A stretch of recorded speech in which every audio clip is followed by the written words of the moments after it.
everyone. Thank you so much for coming to Cardiff Business School this morning to hear from our great lecturers, Nina and Carla, tell you more about themselves in a minute. I'm the Director of Executive Education, Sarah Lethbridge. I look after our opportunities for short courses, bigger courses, and we try and be an open gateway to the school so that you can access our wondrous academic research. So any questions about how you can work more closely with Cardiff Business School, then please let me know.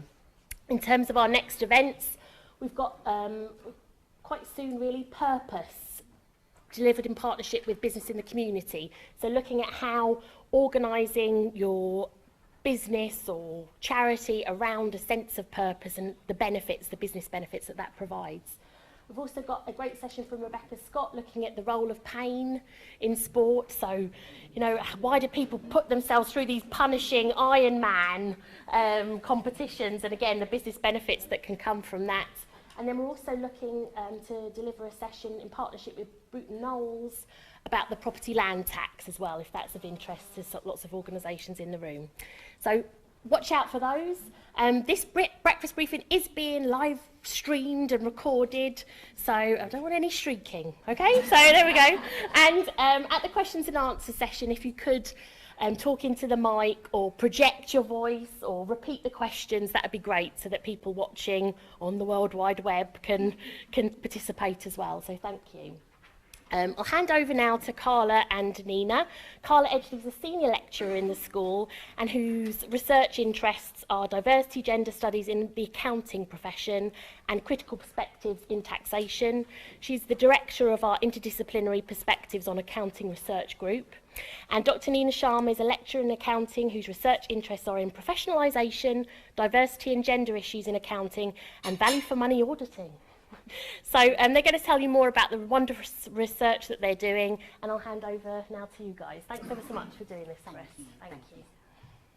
Good morning, everyone, and thank you very much for being here this morning. So I'm Nina Sharma, and this is Carla Edgley, and we're going to talk you through our presentation, which is about diversity in the accounting profession. Our research is focused primarily on the accounting profession, but we feel that some of the findings will hopefully have broader resonance and relevance to organisations outside of the field of accounting. So it's a very warm welcome to you and thank you for being here this morning, early morning start. As Sarah said, Carla and I are both interested in diversity in the accounting profession. We've been doing this, is quite a long-standing project. We initially started doing this back in 2014, and so this report that we've subsequently written, the FHEA will talk you through the findings that we've had and give you some ideas of some of the key themes that have come out of our research. We've been interested in diversity, as I say, for quite a long time, and the issues and the repercussions of diversity agendas, diversity initiatives, and how they're rolling out. And that's what we really tried to do when we started this piece of research. So our report to the FHEA looks like this. We didn't have anything to do with the cover design, by the way, so we didn't choose the diverse pens. All the different pens. Yes. But the report is now published and is available and accessible on the ICAW's website. But we'll hopefully give you a flavour of what those findings are throughout our presentation. Is there anything you'd like to know? Do you want to? So, I think the main reason that we wanted to do this initially is that we felt that diversity initiatives, the diversity agenda, had been talked about quite a lot. We heard a lot about it and it's been around for a long time, it's not a new idea. But what we weren't sure about is, well, what's the impact of this? So what effect is all of the initiatives and all of the talk around diversity having? And then we also felt that progress, if you look at stats, is not necessarily stacking up to what's happening in the initiative. So we still see conversations about gender pay gaps. There are still conversations about leadership and senior management and senior levels. Accountancy Age in 2017 is still reporting issues with gender diversity at senior levels and more broadly diversity at senior levels. So we felt that this was important, that actually with all this talk of diversity, we don't necessarily know what actions are changing or what's changing for organisations. So what we really wanted to do in the outset of the project was very much to understand if you're in practice, what experiences are you experiencing? How are you experiencing diversity? How are you experiencing diversity initiatives? Has diversity training changed the way you do things? And so we really wanted to see, okay, how is diversity enacted in practice? What impact does this have? And then, as I say, then we felt that although we were looking primarily at accounting and the accounting profession, and our interviews and interview data are largely with accounting organisations, we felt that some of the findings had broader resonance and relevance for organisations outside of the field of accounting. We've seen similarities with the law profession, for example. We've heard echoes of things that we've said and also said in the legal profession. So we felt that this might have broader relevance. Our initial project, as I said, started back in 2014. It's quite scary that we're now in 2018. But it was funded by the ICAW Charitable Trust. So the report was for the ICAW Charitable Trust. But subsequent research publications and academic outputs are also a way for us to disseminate findings. It was also co-funded by the Interdisciplinary Perspectives on Accounting Group within Cardiff Business School. And initially then, in 2014, we set up a focus group to get a feel for what was happening in practice. The focus group then was quite a broad array of people. We had representatives of Big Four and non-Big Four representatives. We had HR people on board. We had people from the ICAW and particularly people from the ICAW Diversity Panel. So we had people from their advisory group just to give us a feel for what was going on. And that helped us then derive some research questions. Then after that we set about doing some interviews, and we've had 50 interviews approximately to date. With a view to perhaps doing a few more. We also carried out a survey that was done online, and that trying to tackle the profession. A lot of the people we spoke to were probably ICAW people, but we tried to more broadly look at the profession, and so we disseminated to people who were ACCA qualified as well as senior qualified, etc. So we tried to capture more broadly the accounting profession in the survey. We had about 230 responses.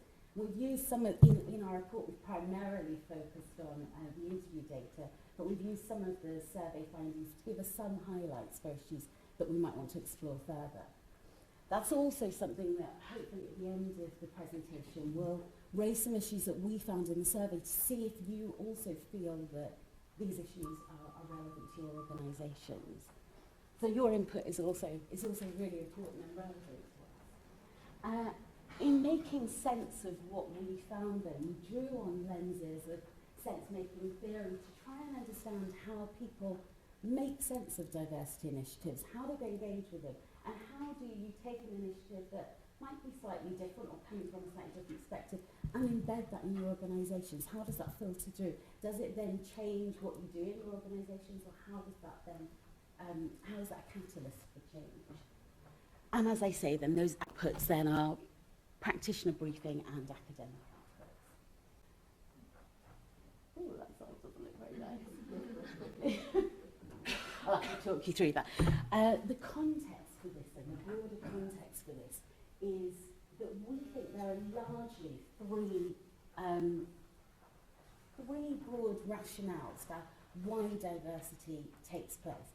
The first rationale is a kind of social justice rationale. It's the right thing to do. So we should have diverse organisations, and having diversity is the right thing to do.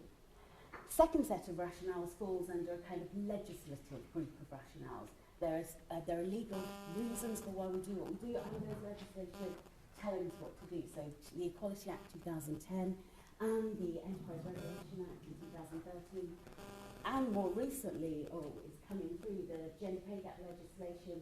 So in 2018, as of April 2018, companies with employees of more than 250,000 having to report their gender pay gap issue. We also then felt that the other group of issues are the business case for diversity. We've heard a lot about that when we talk about diversity and addressing why we think diversity is good for business. So it obviously has social justice benefits, but it also can be good for business. So tapping into a new market, or thinking about how we marry up our teams to work with clients or different or broader clients is also kind of good for business. So there are these three core rationales. In the report then, what we tried to do concerned that all our slides are going to look like this. Have you got the data stick? I do, yes.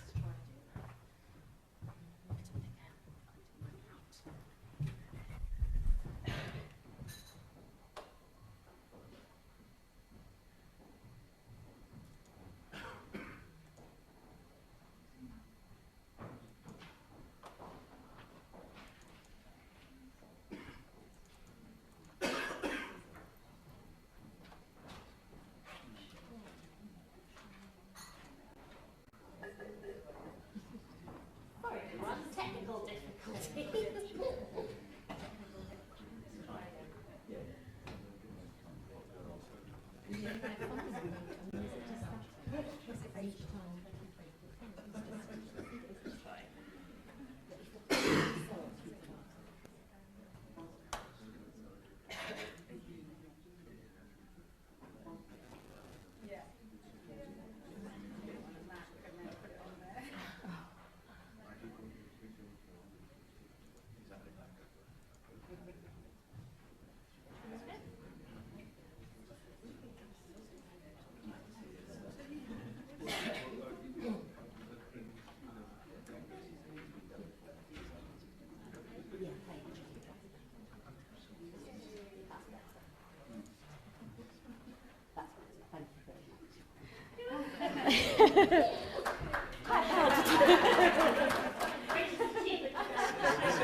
It's quite hard to talk to wonky slides.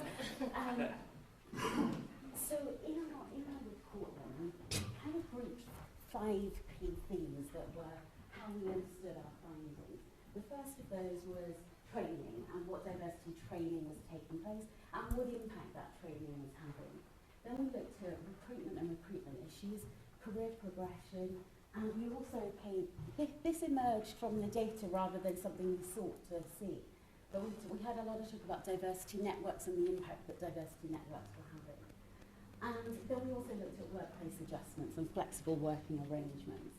So the report, and I guess a lot of what we say here, are demonstrations of what we saw as good practices happening in firms, but also the common responses that we saw among our interviewees.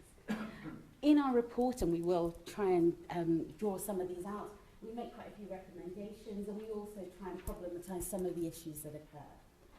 And I guess where we are to date is that we're right at the point of, okay, what challenges still remain? So having seen all of this, what's still a problem, an issue? For some of you in our audience, these might not be new findings. You might have heard about them before, especially if you're working in HR. You definitely might have come across some of these issues before. Some of the findings hopefully have a slightly novel spin, and Carla will talk a little bit about diversity and concepts of merit and our understandings of merit. And that might be a new way of thinking about diversity and why some of the initiatives don't necessarily have the desired outcomes. And I guess one of the problematic consequences is that the business case tends to dominate, which obviously is good as a catalyst for mobilising change, but it's difficult if you're trying to see something different happen with diversity. So this dominating force of the business case. And in some of our examples, then we have patchy responses. So some really good examples of where things were working really well, but obviously that isn't necessarily universally across the board. So to tackle training then, I guess training, it's a great starting point. It's a great place to educate and re-educate people within firms about what you want your firm to look like vis-a-vis diversity, and what messages you want to send about diversity. So it is a great starting place. The problem we found in firms is that a lot of firms use these kind of standardised online training packages. And some of our interviews said, well, that was really good, except for the fact that when they went back to their everyday work, they didn't then know how that translated. So it was in silos, if you like. They'd have these training, in a training day, but then that didn't necessarily translate through into their everyday workplace. So a bit of a disjuncture between training and your everyday work. And so things like having a session on unconscious bias or training on unconscious bias, you then don't know what that means for you in real life. So that was a bit of an issue. There's also the problem that training for smaller firms or medium-sized firms is obviously expensive, so you then have to think about how do you do that. So we saw this issue of how do we embed the training further, and should we be revisiting training? What should we do here? So training was our first port of call. We looked at also how recruitment processes, or how diversity is changing recruitment processes. Some big changes, and maybe some very good changes in that you see interview panels are often more diverse. We see much more diversity on interview panels to reflect that we need to make those changes. In accounting, in the accounting profession, there is also a change in numbers. So the number of people going into the profession, especially if you take gender diversity, the number of people going into the profession tends to be level, almost slightly more females going in. Problem is, as you go up the ladder, that starts to taper off, and it was that issue that we really wanted to make sense of, but I think the organisations that we spoke to also wanted to make sense of that. I think they were also troubled by the fact that this pattern is happening. So we saw changes with recruitment, but also some of the interviewees kind of gave you the feel that they also felt that fitting in was still important. So some idea of organisational cultural fit still dominated their thought pattern when they were being recruited, and in recruitment process, some of our interviewees also reflected that they had sometimes slightly preconceived ideas about how someone might fit in. So there was that going on, and actually interviewees, so senior managers and senior partners, were reflecting on this and saying actually sometimes you see that happening in your interview process. With regard to career progression then, we saw issues with role models and having role models, so people having role models to look up to, but also then feeling like role models could also be a problem too, because you end up saying, well, we have a role model, this person's managed to do all of these things, but now you try and follow them. So that can also be can be not as enabling as you might like. So with mentoring systems then, we felt that there are mentoring systems in place, and we've heard firms talk about their mentoring programs and mentoring systems that they have in place. The problem is that mentoring tended to be one directional and not two directional. So you tended to get the feeling that people were trying to mimic certain ways of being, what they thought was the way to be. But that meant that diversity wasn't necessarily changing the organisation, rather that people were learning to socialise and fit in. So a bit of an issue with that. With regard to appraisals and performance evaluations, we see some recognition of change and some opening up of this criteria, firms understanding that actually we might need to look at this criteria. But Carla's going to touch on why some of that might be still an issue shortly. So there is some attempt to open up these equality issues within the performance mechanism and within appraisal systems. It's not always easy to do. And as I say, some of the embedded problems remain, and as Carla will pick up on that. I guess what I mean there is that interviewees felt that the career progression trajectory was a little bit of a black box.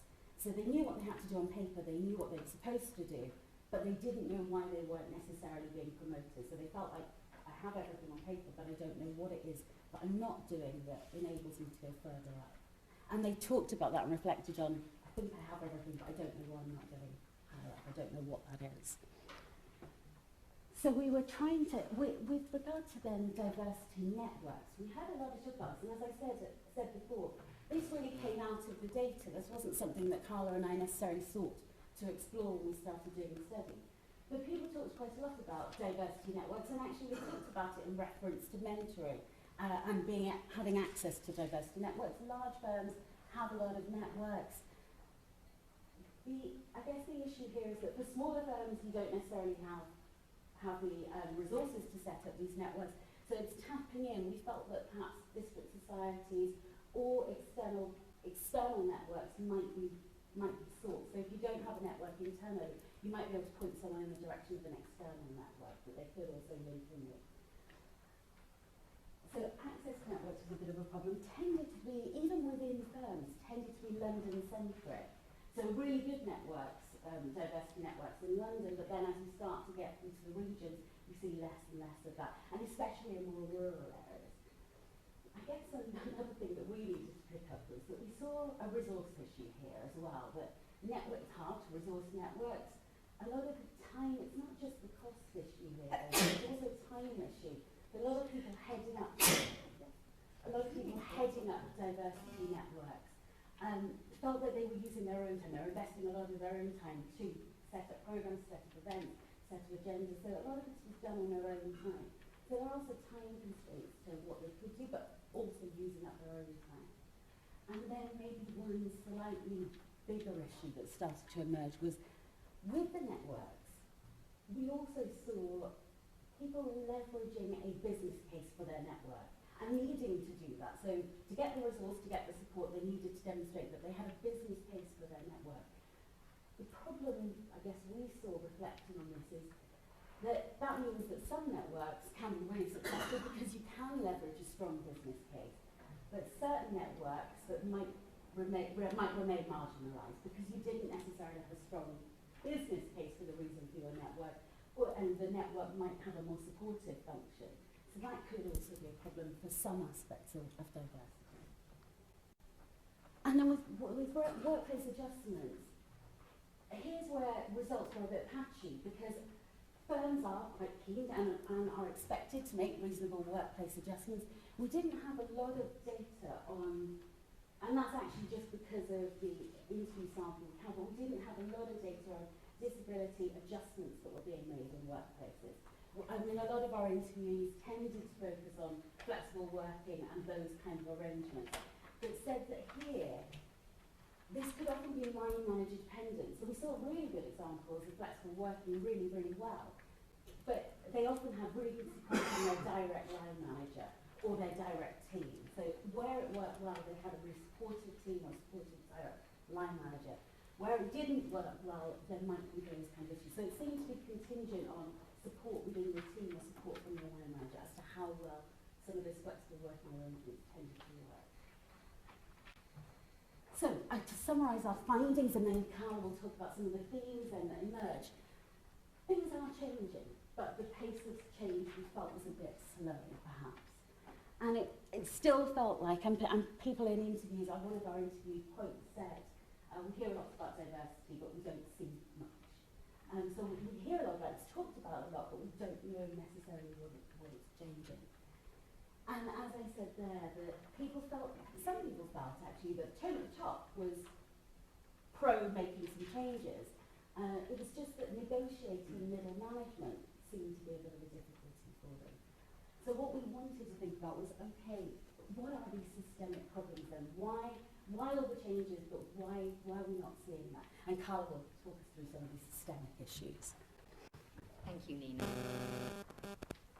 And in fact, just picking up on what you were saying, Nina, about the feeling diversity is talked about, but little changes, that was why we thought the theme for today was perhaps to open this up when we have a chance to ask, invite you to pose questions and to talk about perhaps your own reflections in your own organisations, which might be really interesting for all of us here. So with the issues then and the recommendations, putting this all together, we've grouped the themes under, first of all, one of the problems being that there's still confusion about what diversity even means. So many different understandings, and it can be it's a very malleable term. Secondly, good practices aren't always well embedded in organisations. They're very fragmented, very patchy. So we're going to talk about some recommendations there. The third problem that we see, which perhaps is pivotal to the report and our findings, is a tension we see between notions of diversity and beliefs about merit. So I'll talk about that a little bit further. And then lastly, that leadership, we see some examples of very strong leadership within organisations and work that's done by diversity champions, but a feeling there could be even stronger leadership at collaborative levels between organisations to really, all the good work that's being done to really sort of tackle some of the systemic problems. So just to start with confusion about what diversity really means. what we found with interviewees is that the kind of training packages that are used, especially the online packages, sort of suggest that what you need to know about diversity is a series of legal do's and don'ts. And it's very much compliance orientated and very forgettable. And traditional forms of training that seek to re-educate in a way perhaps are less effective than engaging individuals and diversity champions in encouraging individuals in the lived experience of the work they do every day to think about diversity, really embedding it and identifying good and bad behaviours in the workplace, in the work that you do. So, for example, one thing that was mentioned that causes a lot of distress to individuals is banter. And so banter can be great at work, and it can be something that bonds people, but it can also, certain types of banter can exclude individuals. And it's having team leaders who can identify some of the negative, perhaps unconscious ways of using banter that signal that certain people don't fit in as well within an organisation. So it's training that goes into those nuances in how teams perhaps can identify good behaviours and bad behaviours that can affect someone's career progression, and then building that perhaps into performance appraisals.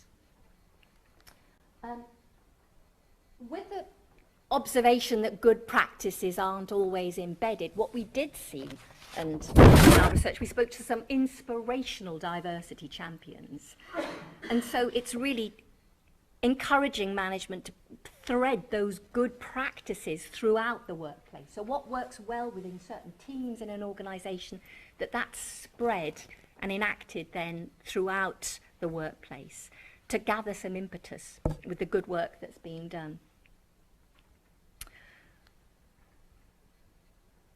Perhaps what we found most interesting and intriguing with this project is, as I mentioned, a tension that we observed between beliefs about merit and beliefs about how diversity practices should be rolling out.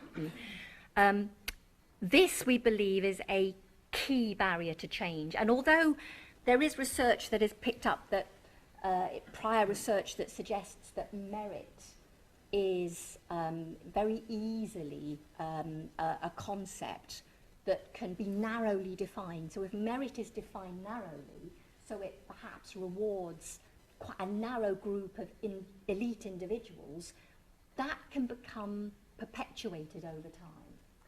So perhaps one of the things is to talk about what we mean by merit.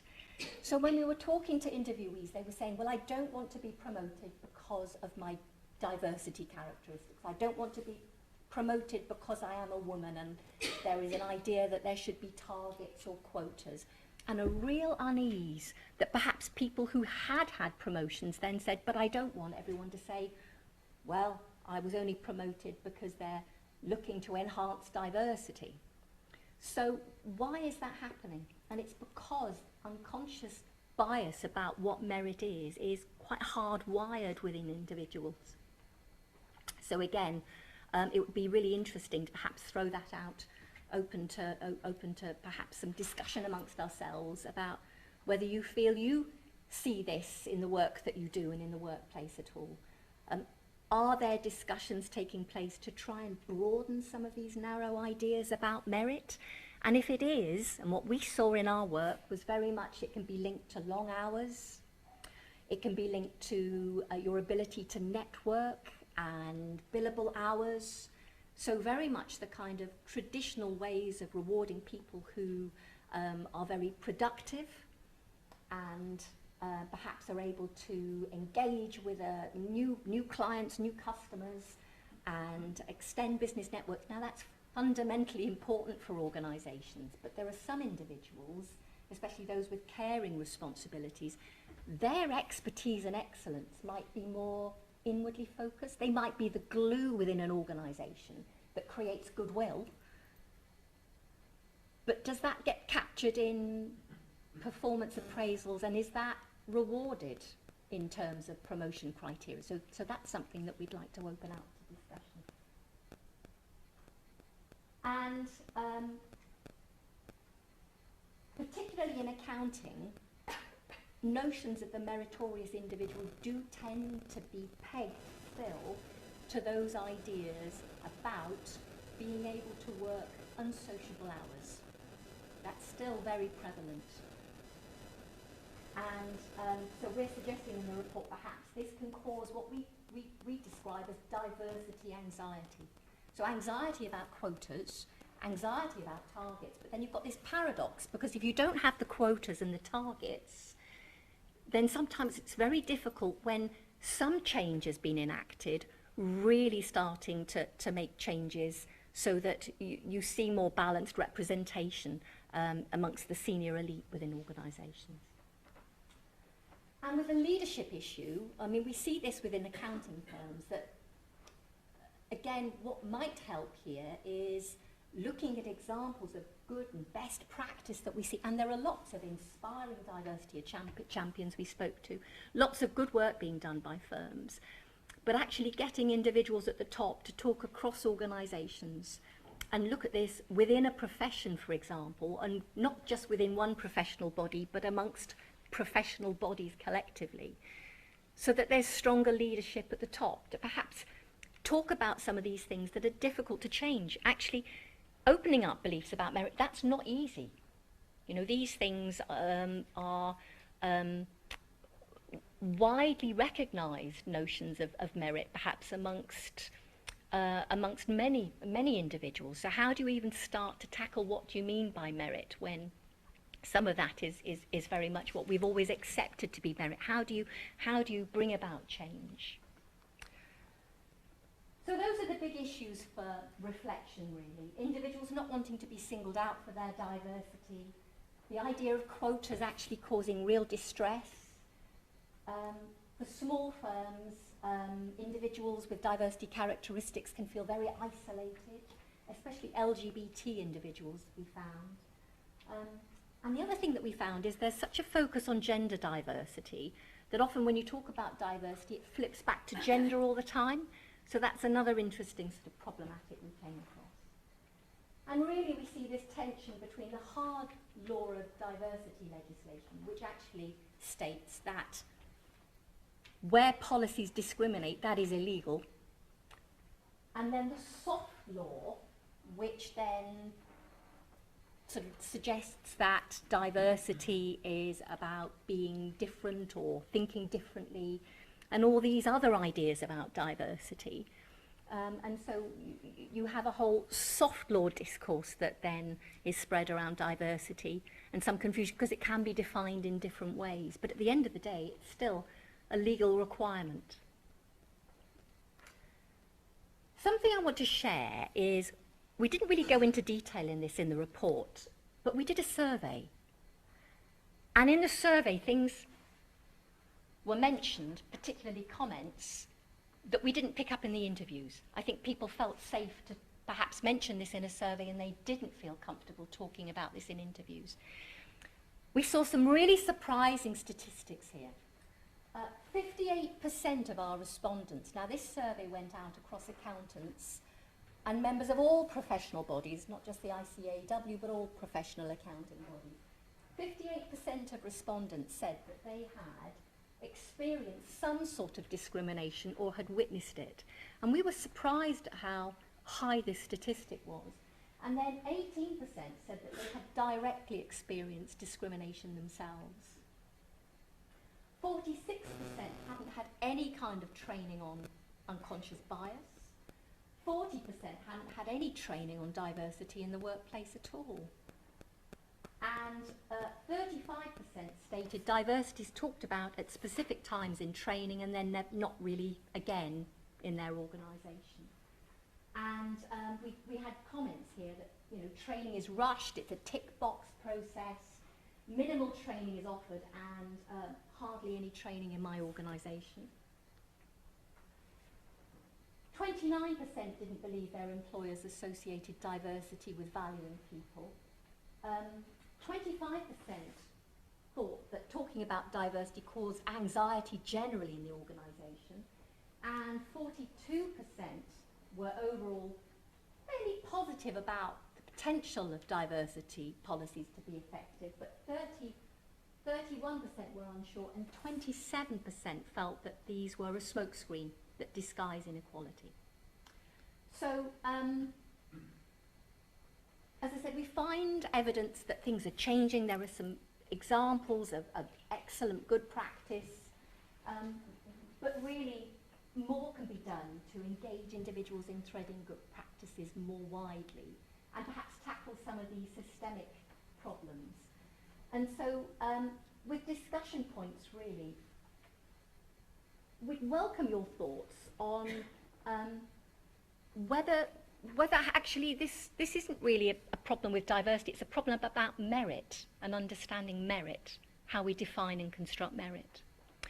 And how much of that then, if we value people and their competencies in a more inclusive way, will that bring about more change? So it's a question really that we'd like to ask you.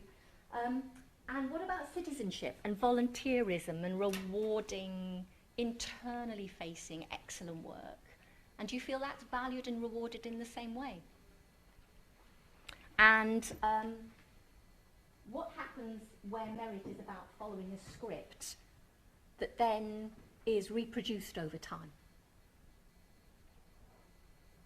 So we would welcome any comments or questions or discussion.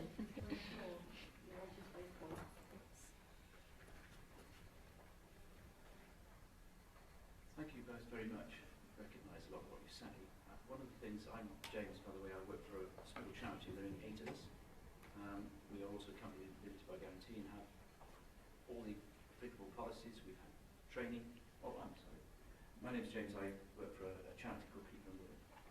We've been going for 35 years. We're also a company limited by guarantee, have a range of policies. And we found a third sector can sometimes get free equality and diversity training from local authorities and from the health sector. Always after free because funders don't tend to pay for such training, which we see as vital. One of the things that concerns me, what I recognise an awful lot what you say, is that I think I'm right in saying that the vast majority of companies and businesses in Wales will have 9 people on average.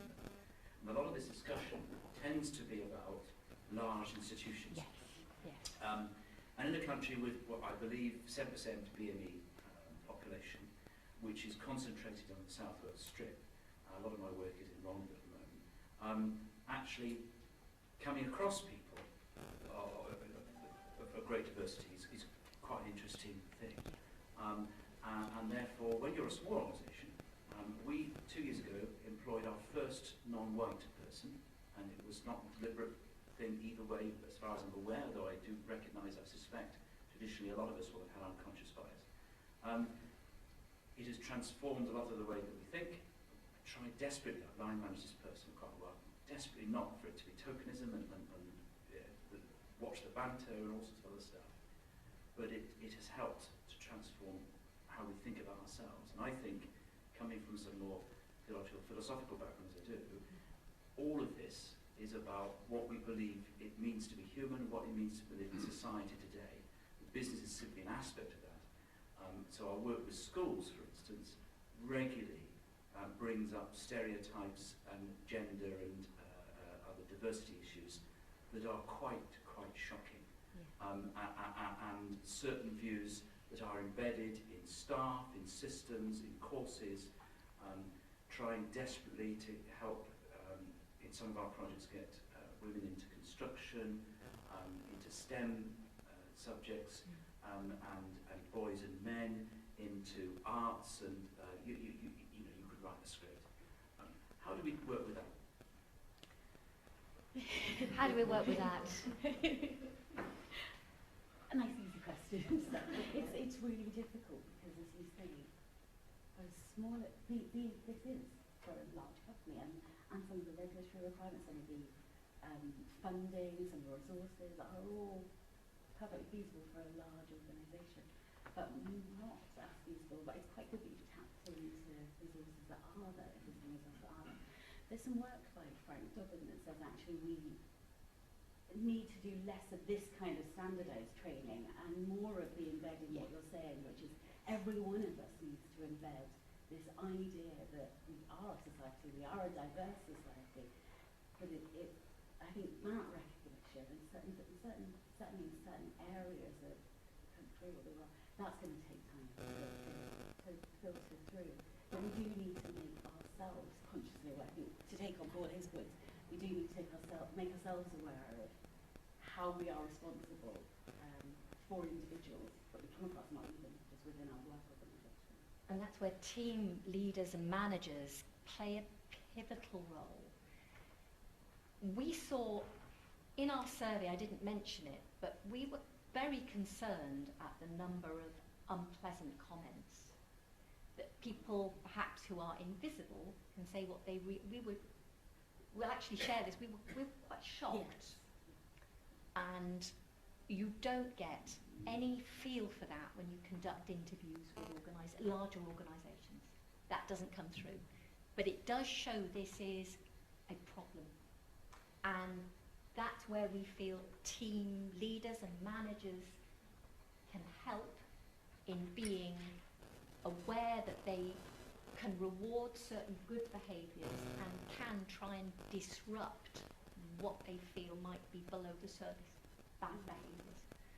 And that's why the superficial training doesn't help tackle some of you're making a really, really important point. We certainly saw glimmers of, even in the interviews, we saw glimmers of, I don't know if I would call them resentments, but that flavour occurring where people were, within certain regions, were affronted by there are too many women in this particular post and that was.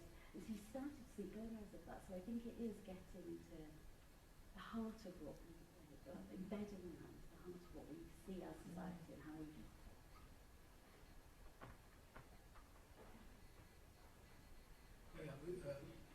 My name is Siva Bala. I'm a retired civil engineer. I used to work for Cardiff County Council, and I have been involved with, in the past, raising politics. But following from a question from the speaker here, I think the solution actually should start at the school level, because I don't think you can fix it at the top end, because it's like changing attitudes. I have to be careful. I may say the wrong things even at this stage, but I think I have to use the right words in here. But I think it's very difficult to change the attitude of the grown-up people. But obviously, because I think I was talking to somebody also here earlier on and somewhere else as well, as to how the society has been changing very, very slowly. And I don't think you can point the finger at any individual organization and blame it on anybody at all. As a society, we have actually didn't address it properly in the first place. So my view is, I think it got to start to change the attitude. When I say attitude, again, it's like rights and wrongs. The children are being taught not to harm other things and things like that, how to behave, how to do certain things. It should be that one, rather than being talking about in terms of training at the professional level. It's too late, but obviously we've got to put it right. We've got to start everywhere now. Yeah. Not somewhere, everywhere. You know, we've got to tackle it at the same children's age. And actually, they used to say charity begins at home. Again, home is another one. You know, they take the children take the attitude of the parent and reflect it back in the school, and then they are told, oh no, you can't do that. And then they are put right, and then they go into the workplace, and then they are probably, I'm hoping now, the younger generation nowadays, when they get to the workplace, they don't need any of this training, because they will tell you how to do it. Yeah. Anyway. Yes, no, thank Can you. if I pass on, please over. Yes. Can I ask a question? I think one of this research finding was, you said it's actually progress is being made, but it's very slow. Yes, slow. Can you put your finger on something as to why it is slow? Is it down to, I know you put certain information there in terms of maybe down to the leadership, and what I don't like to find here is coming down to single line manager. No. We did find that some individuals mentioned that progress is slow, possibly because a lot of people leave. They leave an organisation. And the whole process of negotiating middle management, even if they're being encouraged at the top, the process of negotiating a very difficult rite of passage through an organisation, they decide they want to do something different. And we saw lots of individuals who decided they wanted to set up their own business or move into a different area. So I think organisations might be losing good people. That's one problem. And the other problem being that again, interviewees we were talking to were saying, well, I've been trying to get a promotion and I'm told, well, you meet all the criteria, but there's something we can't quite put our finger on. It keeps coming back to that. We can't quite tell you what it is, you're not quite there yet. And that not being clearly communicated back. So there's, again, perhaps something at the assessment stage, the evaluation stage, where those in senior positions, when they're looking at who has a promotion and who doesn't, could look at the pool who were unsuccessful and those who perhaps have been overlooked for promotion, as well as reviewing sort of the outcomes, the positive outcomes, looking at the outcomes generally. Did you want to talk about anything? I'm Manju Bray, and I've done quite a bit of proactive, positive action with the Law Society as an ex-independent assessor with the Judicial Appointments Commission. Right. So I saw it from both sides, because initially I was assessing candidates on a meritorious system, competency-based system, and I was often the only Asian female member of a panel of 3, with usually a middle-aged, wrinkly judge leading proceedings. And I defected after a couple of years, a couple of terms sitting, because this fragmented approach was clearly visible, and in spite of whistleblowing, or whatever you want to call it, doing my job in terms of raising issues with best practice, the JAC decided they weren't prepared to follow through on a meritorious, competency-based, more objective method, and actually follow through by doing best practice on applications, for example, taking away names, which we know that an awful lot of individuals, I was just talking to here, who was saying, you know, she changed her friend changed her solicitor's firm's surname and suddenly started getting business. You know, those things we know are happening, but I think what I'd like to stress is there was an amazing documentary by Trevor Phillips on Channel 5 a few years ago, where he actually said, you know, he tackled the really uncomfortable subject of individuals not speaking out when they know the right thing isn't happening. And he made it easier by saying statistics don't lie. And that was really enlightening, because there's somebody who's black, who's obviously in an influential position given his previous role, and able to say, you know, the scandal of the Bradford girls being groomed, that's because people were afraid to raise it and speak out, because it's not politically correct. And I think sometimes individuals feel if they have seen something that they really feel uncomfortable about, they can't speak because they're concerned about their own future and their own position within an organisation. And then does that affect you personally? It's not always easy to so I think the speak training out. needs to be more about actually managing difficult conversations and giving people the tools and techniques to actually discuss it, to bring it out into the open and not ignore it and brush it under the carpet. It's fine for me to stand up at a training session in career management for black and minority ethnic individuals and say, you know, it's a meritorious system, you're not going to get a pass or a backdoor entry on any scheme, and you don't want that either.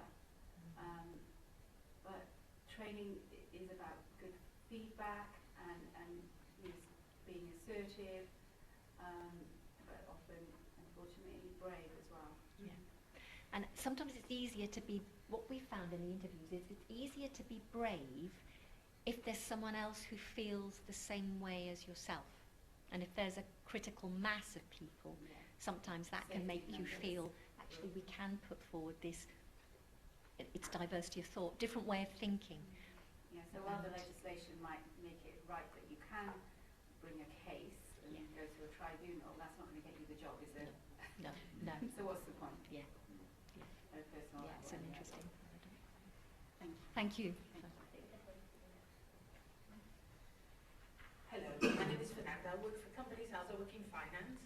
And on a positive note, we've talked about education a lot. I've got two small children, 10 and 12, well, small, not small anymore, 10 and 12.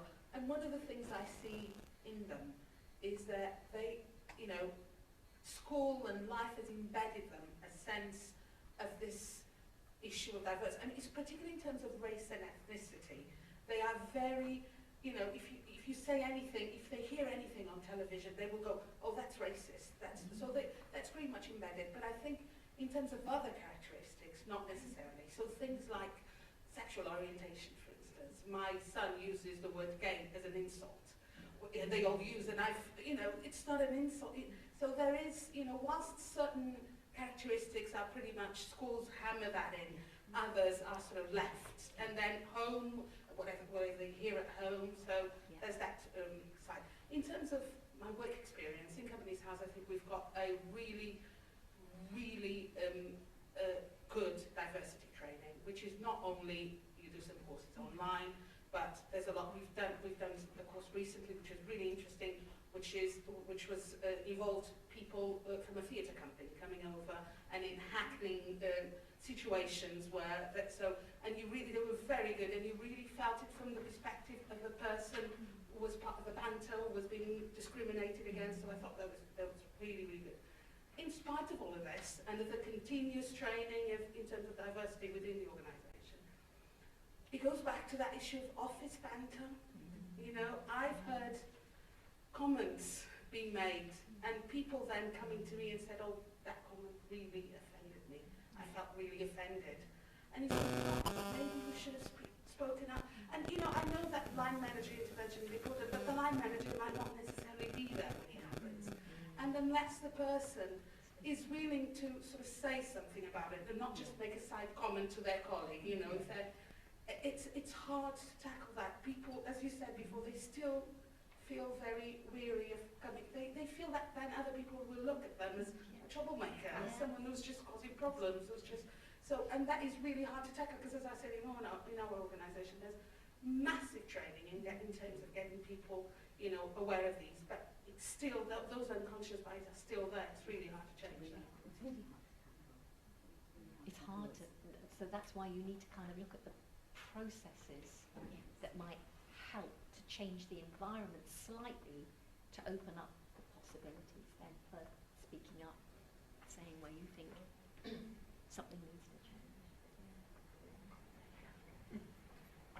Hi, I'm Ian Edwards from Get Hired HQ. I'm smaller than James's organisation, but you're looking at it. I noticed from your research, were you able to pick up anything from whether an organisation or a company was young or more established, and also the age of the management, how that affected your results? Or is that not something you've pulled out? I suppose our organisations the interviewees were from quite established or large organisations, so it's hard to pick up. And that's something we'd like to do, we'd like to further look at some new organisations. Weirdly, we've seen examples of where people have set up, or in another state, we've seen examples of where people have set up their own organisations and then are able to do things differently under their own auspices, all women organisations or organisations that have flexible working. That's the arrangement, everyone flexibly works. So we've seen organisations that are able to do things differently. What we were trying to see is how do these kind of large organisations with traditional structures around them, how do they tackle something like diversity? Especially because when you take Big Four, they're quite influential. So things that they do are a catalyst for change. Other people start to copy what they do. So we wanted to see that, but no, I don't know that we have necessarily experience of, first-hand experience of how people are doing things if they're in a smaller or younger organisation. The only thing that we did come across was some of the small and medium-sized firms further away from London felt that they could offer something unique with work-life balance and went out of their way to make sure flexible working was available to everyone. And they really stressed that that was a reason for working for their firm. And they felt that was very important to their ethos, didn't they? Yeah, so we did see people who've left big firms to work for a smaller firm when their circumstances change and they were thinking about family or that kind of thing. So we had examples of families, but we didn't necessarily see what a younger organisation looked like. Any final question? Thank you. Thank you. Good morning, everyone. My name is Dominic Marshall. I'm from St James Solicitors. Thank you very much for your talk. Well, if I'm the last person to talk, I'd like to end on a very positive note because your survey is very interesting. There's still some very horrendous figures coming across there. But I wonder whether part of this and part of my positivity and optimism for the future is one to do with generation and age. So if some of us were growing up in the 70s, in many ways the United Kingdom was a very, very hard place to live, exceptionally hard place to live. Likewise, working in the City of London in the 90s was an exceptionally hard place to work. So in the 90s, I worked in a team purely of white, predominantly English men. And that was very common in the city. I was also glutton for punishment because I was also in the British Army. I think I was the first non-white person in my regiment. Very proud to say, the oldest regiment in the British Army. They actually got around diversity because they treated everyone very, very badly. But essentially, on a positive note, the leaders of the 70s, the 80s and the 90s were growing up in a very, very harsh environment and very much a monotone, monochrome world. Now, the population today is extremely versatile. The working population of the United Kingdom, thankfully, is wonderfully colourful in all areas. And those are the people that are coming through now and being the leaders. So I'm really proud to say that I work in a team where I believe we are getting towards diversity, but we don't really see it as a question of diversity, because that is what is happening now. And those are the leaders which are coming through right now. So I don't want to bash on about baby boomers, but that generation are getting towards the retirement and coming out of leadership. So I genuinely think that over the next 10 years, maybe your survey in 10 years' time will see an acceleration of greater and more positive figures. But thank you very much. Thank you. Thank you.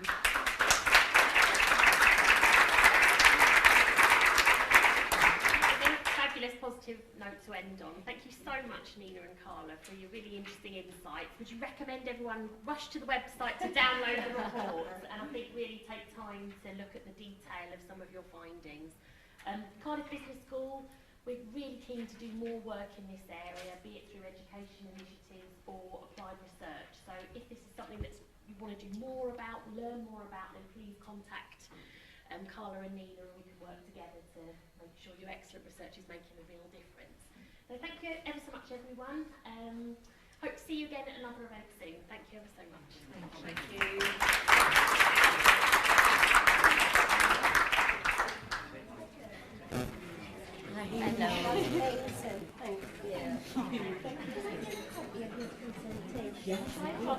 Yes.